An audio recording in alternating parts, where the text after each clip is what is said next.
بتخاف من افلام الرعب؟ في ناس كتير بتحب افلام الرعب، بحب افلام الرعب جدا، بحب اقرا قصص رعب وكده من وانا صغير يعني.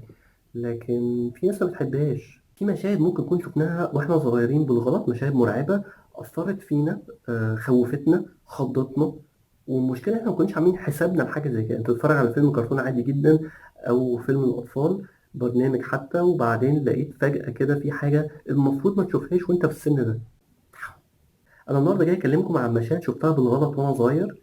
اعتقد ان في كتير برضه اتعرض لموقف مشابه كلنا، ان هو يشوف مشهد رعب وهو ما كانش عامل حسابه لحاجه زي كده.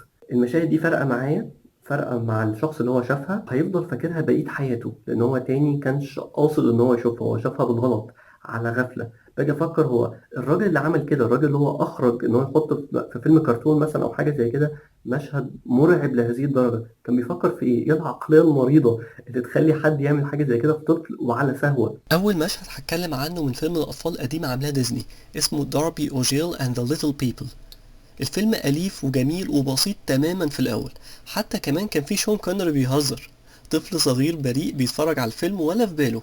لكن لما الفيلم بيغوط بقى بيقابل بقى الكائن ده، روح شريرة اوف سام كايند، وعمال تظهر كل شوية. ده غير المشاهد اللي بتقلب مرة واحدة ضلمة وكئيبة بقية الفيلم. واحنا اتخضينا بقى. مش عارف فعلا مين صاحب الفكرة انه يعمل حاجة زي كده فينا. واحنا صغيرين ما نعرفش حاجة يا بيه. كليمونتين.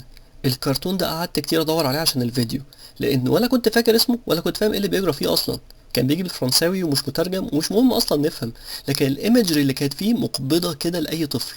بطلة الكرتون طفلة مشلولة وبتحلم بمغامرات مختلفة، بس في شيطان ضخم معمول من النار حاططها في دماغه لسبب ما. أكتر شيء كان بيزعجني في مشاهد الكرتون ده هو لما حد من أتباعه بيفشل، بيحولوا لكائن كده غريب براس إنسان وجسم حشرة أو دودة، وبعدين يرميهم في حفرة عنده في النار ويقعدوا يتخانقوا مع بعض. جو غريب كده، جو عفاريت ابن لذينه، بيعبر عن قد ايه الناس دي كانت ساديه، الناس اللي عملت الكرتون ده، وبيسمونه كرتون الاطفال. هوريكم مشهد اخير هو يمكن اول حاجه مرعبه شفتها في حياتي، مشهد مش عارف انساه لحد النهارده، مشهد خلاني مبقاش فارق معايا اي فيلم رعب خلاص لبقيت حياتي.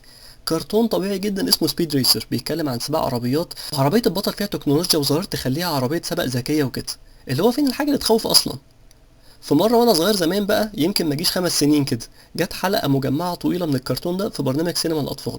واللي ما يعرفش البرنامج ده هقولك انه كان بيجي كل يوم جمعة، وكان اجباري يكون في مذيعة قاعدة بتحكي لنا الكرتون، وغالبا كنا بنكرهها عشان ما كانتش لا فاهمة الكرتون وبتقول اي كلام، واحنا عايزين نركز ومش عارفين نركز من الرغي بتاعها. عشان ما اطولش عليكم، اللي حصل ان في مشهد بطل الكرتون اختفى في وسط السباق عشان الظروف الجوية. بقوا قلقانين بقى عليه وبيدوروا عليه وكده، من كتر السهر صاحبته نامت وحصل المشهد ده. انا عايزك تتخيل واقع المشهد ده على طفل عنده 5 سنين او اقل.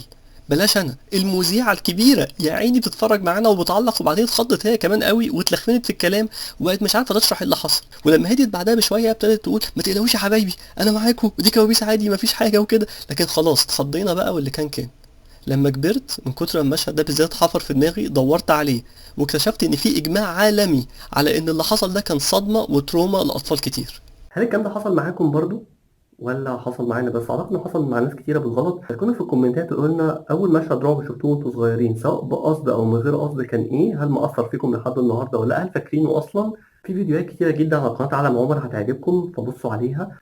متنسوش تعملوا سبسكرايب، لايك، كومنت وشير مع كل الناس. اشوفكم على خير.